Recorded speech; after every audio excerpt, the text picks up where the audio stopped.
কচুরমুখীকে আপনার আঞ্চলিক ভাষায় কে কী নামে ডাকেন বলেন তো? আমাদের এলাকায় কিন্তু কচুরমুখীকে বলা হয় ছড়া, যেটা আমি ঢাকায় এসে দেখলাম যে ছড়া বললে কেউই চিনে না, তাই আমি এখন কচুরমুখী বলি। আসলে অঞ্চল ভেদে এক একটা জিনিসের এক এক রকমের নাম হয়। আসসালামু আলাইকুম, কেমন আছেন সবাই? আশা করছি সবাই অনেক অনেক বেশি ভালো আছেন। আমিও ভালো আছি আলহামদুলিল্লাহ।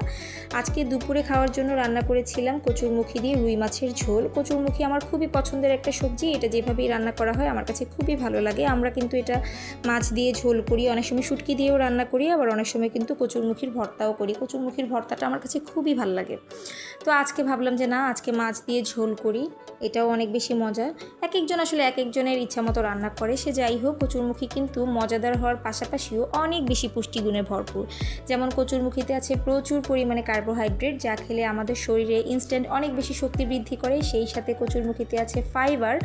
কচুরমুখী খেলে পেট অনেকক্ষণ বেশি ভরা থাকে। তো যারা ডায়েট করছেন তারা অবশ্যই আপনার ডায়েট চার্টে এই কচুরমুখী রাখতে পারেন, এতে কিন্তু আপনাদের পেট অনেকক্ষণ বেশি ভরা থাকবে। তবে অবশ্যই আমার মতো এত তেল মশলা দিয়ে রান্না করা যাবে না, একটু হালকাভাবেই রান্না করতে হবে, মানে হচ্ছে হালকা মশলায়।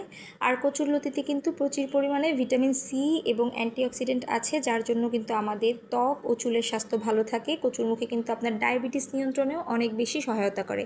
তাই মাঝে মাঝে আপনার খাবার তালিকায় কচুরমুখী রাখুন। মজাদার এমন সব টিপস পেতে এবং নতুন নতুন রান্না দেখতে আমাদের পেজটাকে ফলো দিয়ে সাথেই থাকবেন। দেখা হচ্ছে পরবর্তী কোনো ভিডিওতে। সবাই ভালো থাকবেন, সুস্থ থাকবেন। আল্লাহ হাফিজ।